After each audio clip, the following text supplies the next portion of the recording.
Panibagong araw, panibagong takbo ng buhay mga kaibigan. Kumusta ulit mga Spookify? Nabitin na naman kayo sa part 1, so heto na tayo ulit sa part 2 ha. Pasensya na ha, break time lang kasi ako nag-a-update. Imbis na makipagkwentuhan ako sa mga kasama kong nagme-maintain at kung ano-anong chismis sa mga tinatapik, ay pinili kong mapag-isa at mag-confess na lang dito sa page. Kaya sa mga nagbabash sa akin, mahal ko kayo. Kasi kahit mahirap kayo paintindihin tinatapos nyo pa rin basahin. Patunay yan na palihim siguro may pagtingin kayo sa akin. Kahit di mo ko nakikita. Para naman ulit sa hindi nakarelate, balikan nyo kasi yung kwento. Kahit di nyo balikan yung ex nyo, at least dito sa kwento, hindi kayo behind sa story. Mahaba na yata yung intro ko. Tara at simulan na natin ang kwento. Nung tumawag si Kuya Bobet sa akin, napupunta daw sila dito sa Cagayan de Oro pagkabukas. Hindi yun natuloy kasi may inasikaso daw siyang importante sa trabaho niya. Isang linggo dumaan. Dumating din silang tatlong magkakapatid na sina Kuya Bobet, Bong at Ate Bening. Marami kaming napag-usapan kaugnay nung nangyaring paglusob ng mga itim na engkanto sa compound. Ikwinento ko na rin na naparito talaga ang Maharlikang Diwata at natuntun ang kinaroroonan ko. At ipinaalam ko na rin sa kanila ang balak na pagsabotahin ng Maharlikang Diwata sa kanyang ama. Nagbigay ito ng pagkabahala sa magkakapatid para sa aking seguridad. Dahil mas lalo akong malalagay sa panganib kapag hinanap ng itim na haring engkanto ang apo niya kapag nagtagumpay ang diwata na maibigay sa akin ang anak ko. Kaya binigyan ako ni Ate Bening nung langis na ininom namin nung nakaraang pagpunta sa Bermuda Triangle. Mas maigi na meron ka nito, pinsan. At di ba may X7 ka pa dyan? Kapag naramdaman mo ang panganib na nalalapit na sa'yo, pagsabayin mo ang paggamit ng mga ito.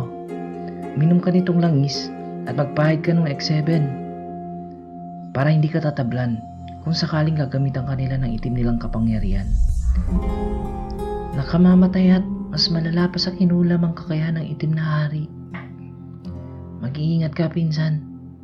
Lagi ka magdadasal ng ama namin para sakaling lusubing ka ay dadating ang mga kakampi natin sa itaas. Pagbibigay ng babala at pagpapaalala ni Ate Bening. May kinuha si Kuya Bobet sa loob ng bag niya. Isang saliko na may mga nakasulat sa likod na Latin at inabot niya sa akin ito. Isuot mo yan kapag kinakailangan. Ginawa yan ng maestro nung matagal ng panahon nung nakikipaglaban sila sa mga rebelde. Ingatan mo yan, pinsan. Huwag mo rin pakbangan kahit kanino. Sagradong saliko yan. Kung nagawa mo noong maging isang kawal ng anghel, magagawa mong madaliin kapag isunod mo yan, sabi ni Kuya Bobet sa akin. Nagpasalamat ako sa mga pinsan ko dahil hindi nila hinayaan ang sitwasyon ko. Nung umalis sila, isunod ko ang saliko at titingnan ko na sana sa salamin. Nang hindi pa ako nakakaabot sa harap ng salamin, biglang nabasag ito. Hindi ito nahulog o nasagi Kinabahan ako at hinubad ko kagad dahil parang ayaw ipakita sa akin. Nahihiwagaan ako sa saliko na ibinigay sa akin ni Kuya Bobet. Pagdating ng gabi, habang papalabas na ako ng bahay para mag-duty na sa trabaho, nagtaka ako nang makita ko sa labas si Kenta nakatayo. Andiyan nga na pala, Brad. Dinaanan na kita para sabay na tayo mag-in sa trabaho, sabi nito na nakangiti sa akin. Kumunot yung noo ko na nakatingin sa kanya. Nagtataka kasi ako kasi di man lang siya nagtao po o kumatok man lang para malaman kung may naghihintay pala sa akin sa labas. Kanina ka pa ba dyan, Kenta? Bakit di mo ako tinawag? Tanong ko habang papalapit sa kanya. Kakarating ko nga lang Supremo. Naputol ang pagkasabi niya nung huling sinabi niya na hindi niya yata sinadya. Supremo? Bangag ka ba? Napaka-weirdo mo sabi ko sa kanya. Na napaisip na ako na malalim sa kanya. Pre, pasensya na pre Nagkamali ako ng pagtawag sa'yo. Sabi niya na hinaluan niya ng pagtawa at umakbay pa ang loko sa akin. Pero yun ang mali niyang galaw. Dahil sa pag-akbay niya sa akin ay nagkaroon ako ng advantage na pakiramdaman siya. Hindi siya tao. At nakaramdam ako ng pagkapaso sa balat niya kaya tinanggal ko kaagad ang pagkakaakbay niya sa akin. Huwag mo akong aakbayan, Kenta. Ayaw kong may umaakbay sa akin. Lalong-lalo na kung hindi ko pa masyadong kilala. Pagbibigay ko ng babala sa kanya. Habang naglalakad kami at dumistansya na ako. Relax ka lang pre. Akala ko ba close na tayo? Tanong niya sa akin. Parang nagulat siya sa reaksyon ko. Hindi ko na siya kinausap nun at nagpatuloy kami sa paglalakad. Nilalakad ko lang kasi ang tinatrabahuan ko dahil malapit lang. Hanggang sa may nadaanan kami ng mga tambay sa daanan ng mga kakilala kong mga basagulero sa aming lugar. Hi! Shot muna, Brad! Ito ka muna! Sumabay ka muna kahit sandali lang. Pagaya nito sa akin ng dating ex-convict na langung-lango sa kalasingan. Pass muna ako mga Brad. May duty pa ako eh. Sige, next time na lang ha. Pagtanggi ko at nagpatuloy na sa paglalakad. Si Kenta tahimik na sumasabay sa akin. Ngunit nakaramdam ako ng panganib. At hindi ako nagkamali dahil binato ko ng bote ng lasing at tumama ito sa likod ko. Basag yung bote. At babalikan ko na sana nang biglang sumali sa eksena si Kenta. Parang mabanis na hayop ang loko at pinagsasakal niya ang mga braso ng mga lasing at sinasalo niya ang mga suntok ng mga lasing sa kanya pero tila baliwala sa kanya. At ang nakakapangilabot na sumunod ay naririnig kong lumalagotok ang mga buto ng mga lasing. Pinabalian niya mga ito bago iniwan. Tapos parang wala nangyari lang kung maglakad si Kenta. Tara pre, late na tayo pre. Hayaan mo na sila. Gagaling din niya mga yan sa susunod na taon. Sabi niya na nauna na sa akin naglalakad. Nakita ko yung ginawa mo. Ano ka ba? Hindi ka tao no? Sigaw kong pagtanong na sumusunod sa kanya. Masakit ba yung likod mo? Pagagalingin ko. Ito lang sinagot niya sa tanong ko. Sagutin mo tanong ko. Kung hindi, mapipilitan ako magdiskomunyon sa'yo. Pagbabanta ko sa kanya. Tumigil siya sa paglalakad at umarap sa akin. Huwag mo na alamin, Supremo. Napagutusan lang ako pabantayan ka. Huwag mo po ako saktan. Sabi niya na nakayuko ang ulo at sa lupa nakatingin. Sino nagpadala sa'yo? Bakit ako pinapabantayan? Tanong ko. Kahit alam kong late na kami sa trabaho ay mas pinili kong malaman ang katotohanan na maririnig ko sa sagot ni Kenta. Ang maharlikang diwata po, Supremo.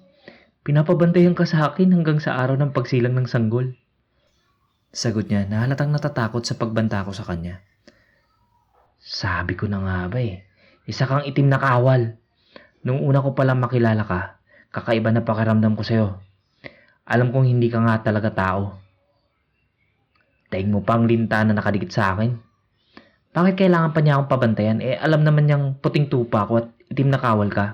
Hindi ba niya iniisip kapag nalaman ko pwede tayong magkasagupa? Sabi ko sa kanya, may naon na naman ang boses ko. Sumusunod lang naman ako sa utos na nakatataas sa akin, Supremo. At kahit magalit kayo sa akin, ay hindi ako lalaban sa inyo dahil kayo pong nakakataas sa akin sa aming hukbo. Pagpapaliwanag niya sa akin, nakadiretso na ng pagkakatayo. Dahil sa sinabi niya ay napaisip ako ng kung ganun pala, ay may posibilidad na maging kaaliansa ko ang ibang kasama nila dahil sa asawa ko ang prinsesa nila eh. Ngunit pinabara din ako ng aking pag-iisip na mas pakikinggan ng mga itim na kawal ang kanilang hari. Kaya hindi dapat magpakampante. Umabsent na lang ako nung gabing yun dahil sobrang late ko na. Umuwi ako ng bahay at sinabihan ko si Kenta na huwag niya na akong sundan. Pagkabukas nun, tinawagan ko si Buddy sa Lanao del Norte at inutusan kong puntahan niya sa bukid nila yung may puno ng mangga na may naninirahang engkanto. Sinunod ni Buddy ang pinag-uutos ko sa kanya. Sinabi ko kasi na sa oras na maibigay na sa akin ang bata na anak namin ni Maharlikang Diwata ay doon ko ipapatago sa engkanto na nasa puno ng mangga nakatira. Inutos ko kay Buddy na makiusap siya dahil anak ng Maharlikang Diwata ang ipapatago namin. Nung una natakot pa si Buddy sa pinapagawa ko dahil Baka magalit ang engkanto na nakatira sa puno ng mangga sa kanya. Ngunit, nung ginawa daw ito ni Buddy, ay mas natakot pa daw ang engkanto dahil natakot silang madamay sa gulo. Nabigo ang pakiusap ni Buddy, kaya wala, mapipilitan akong sa akin na nga mananatili. Nagdasal ako na sana tulungan ako sa problemang kinakaharap ko. Pagkatapos kong magdasal ay umupo ako sa sala at nanood ng TV. Mga 3 PM noon nang biglang may naamoy akong isang pabango na parang bulaklak ng dama de noche at nag-amoy kandila na nakasindi at may usok na nagpakita sa aking harapan at naghugis tao. Ang maestro na ama ni na Kuya Bobet ang nagpakita sa akin dahil yung kasuotan na parang cowboy ang dating nung una ko itong makita sa Kabadbaran. Ganun ang dating niya. Maestro, ano po sadya niyo at naparito po kayo? Tanong ko sa maestro na sobrang gulat ko na halong may tuwa. Anak, nandito ako dahil alam kong kinakaharap mong panganib. Nagdasal ka, kaya agad akong tumugon sa tawag mo. Alam kong nag-aalala ka sa mga nangyayari. Huwag ka matakot at mabahala, anak. Kakampi mo ang Diyos Ama at ang mga puting kawal. Gawin mo lang yung ibinilin sa iyo ng mga pinsan mo. Maliligtas ka sa kapahamakan. Pagkasabi niya, nilagyan niya ng sign of cross ang aking noo at ipinatong ang palad sa aking ulo. At pagkatapos nun ay naglaho na siya bigla. Ilang araw pang nagdaan, nasa mall ako ng Cagayan de Oro. Bumili ako ng grocery para sa konsumo kong pagkain araw-araw. Nang biglang may nabangga akong babae na may dalang sanggol. Ang ganda ng babae, parang kutis artista. Napakakinis ng puti niya. Parang sinadya niya akong banggain habang dala-dala ko ang plastic basket na may mga lamang bibiling ko. Sorry po ma'am, di ko po kayo napansin. Agad kong paghingi ng tawad kasi may baby siyang dala. Ngunit di ko nakita. Una yung mukha niya kasi kunyari may tinitingnan siya sa likod niya habang naglalakad. Ngunit nung humarap ito, sa sobrang gulat ko ay napatulala ako. Ang maharlikang diwata nasa mall. Seryoso. Nakabihis, chika babes. At hindi ka panipaniwala na anak niya ang bitbit niya. Kung ikukumpara si partner, si Mitch o ang diwata, to be honest pre, mas lamang ang diwata sa kagandahan. Pero wait, wag muna kayong mag-react ng pagkaka-OA ah. Asawa ko yan sa kanilang mundo. Kaya kahit papano, ma-appreciate ko pa rin kahit wala akong pagmamahal sa kanya. Balik tayo sa kwento dahil magiging big issue na naman to. Tulad nung may nagtanong ba, paano daw nabuntis walang nangyari? Alam nga naman i-detalye ko pa yung nangyari o kaya i-video ko yun at ipagkalat dito. Ano to? Sex confession? Nung magkatagpo kami sa grocery, hindi ko maiwasan tingnan at titigan ng sanggol. Baka kasi nagmana sa lolo niyang haring engkanto na halimaw ang itsura. Pero hindi. Ang himbing ng tulog nito, isang maliit na anghel na napakaamo ng muka. Parang anak mayaman dahil sa kutis nitong pagkaputi-puti at pulang maliit na labi. Babae siya. Pagkasabi ng maharlikang diwata na napatingin ako sa kanya. Bakit ka nandito?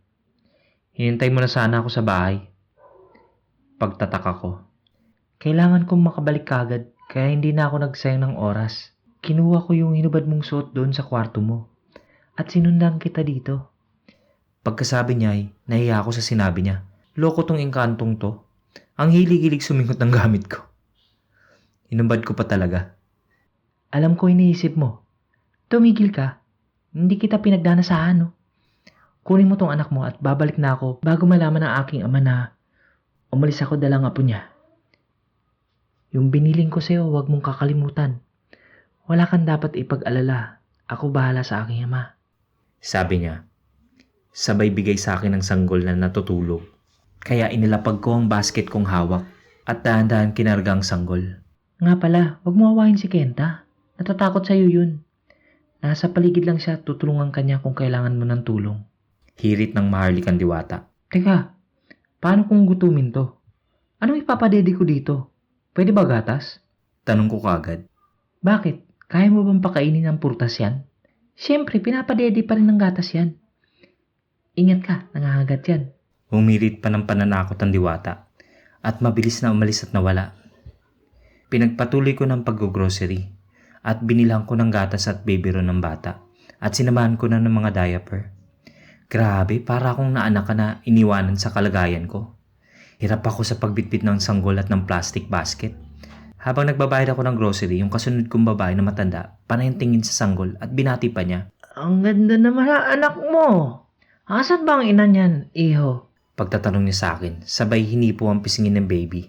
Pero bago ko pa masagot, nahilo ito at napasandal sa isang istante na nasa cashier's area.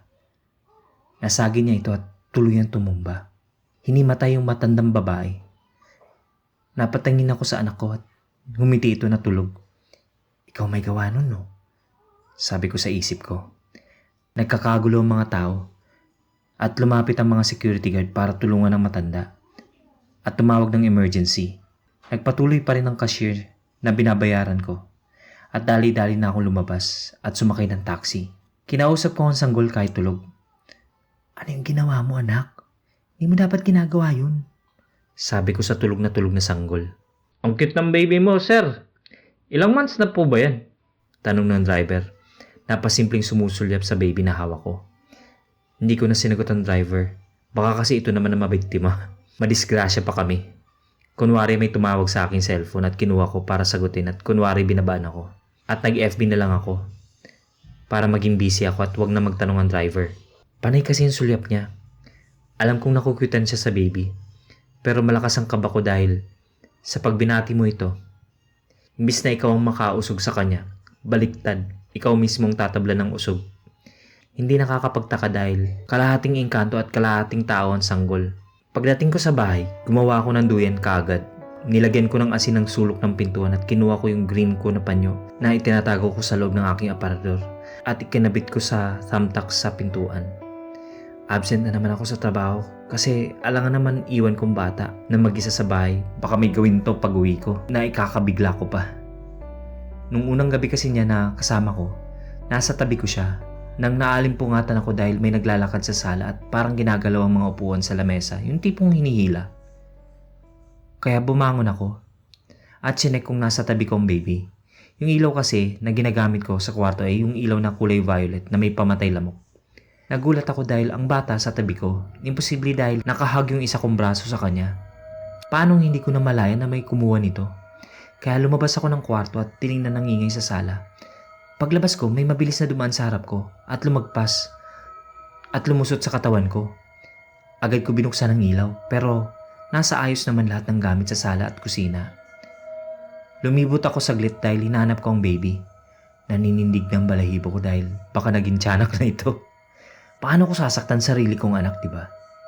Ngunit nang marinig ko may tumatawa na baby sa loob ng kwarto ko, agad kong pinasok ito at nakapagtataka. Nandun ang sanggol, natutulog ng mahimbing na mahimbing. Teka, wala ito kanina. Tapos naririnig ko pa na tumatawa nung lumabas ako ng kwarto. Pinaglalaro na ata ako nito Kaya kinausap ko pa rin ito kahit tulog. Huwag mo naman ako paglaruan, anak. Magpatulog ka naman. Sige ka, dadalawin tayo dito ng aswang pag hindi ka mag-behave. Pagkasabi ko nito sa kanya, biglang may nag-alulong na hindi ito alulong ng aso kundi boses talaga na nasa labas ng bahay. Maririnig kasi malapit lang sa sala at main door ang kwarto ko. Kaya bumangon na naman ako para tingnan kung sino yung siraulo na yun na nag-aawu sa labas. Pagkalabas ko sa kwarto, sumilip ako sa bintana ng sala para tingnan ang nasa labas. Kumusta, Supremo? Hindi ako makapasok, nilagyan mo ng pangharang ang pintuan mo. Dito na lang ako magbabantay sa inyo. Si Kenta, na nakaupo sa labas.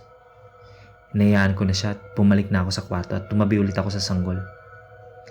Abangan ang kasunod na parte ng kwento dahil dadating na si partner mula Lanao del Norte at tiyempo na dadalaw ang Marlican Diwata.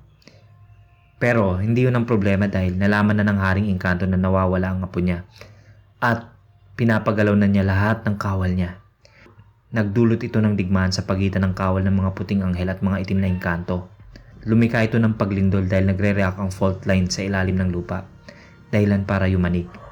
At bahagyang tumitigil ang tensyon sa pag-atras ng magkabilang panig. At muling sumiklab ang digmaan dahilan para sa inaakalang aftershock. Pansamantalang tumigil ang digmaan dahil nagpalakas muli ang mga itim na kawal para sa susunod nilang paglusob. Si partner ang tumulong sa baby na itakas ito sa pakikiusap na rin ng mahalikan diwata sa kanya. Si Buddy ang umalalay kay partner doon para alagaan ng sanggol. Pinalabas nila itong pamangkin ko at nag-abroad ang kapatid ko kaya sa akin muna binilin. Para hindi naman magtaka ang pamilya ni na partner at Buddy. Natawa ako nung isang gabi na nagasik ito ng kababalagan dahil may naririnig silang iyak ng sanggol pero nung tinignan nila ito ay tulog na tulog. Kinakabahan daw sila sa naririnig nila dahil bigla daw itong tatawa. Ayun yung message sa text ni Buddy at partner sa akin. Hindi pa kasi ako pwede pumunta ng Lanao del Norte. Hindi pa ako nakapag-file ng leave sa trabaho. Salamat sa pagtsatsagaan yung pagsusubaybay ng kwento. God bless sa ating lahat. Kung gusto mong updated ka sa lahat ng bagong videos, click na ang subscribe button at notification bell. Maaari ka ring makatulong sa channel sa pagpunta sa Patreon page. Yung link nasa description kung saan pwede ka magpadala ng pera sa channel. Maski $1 or 50 pesos per month napakalaking tulong na po.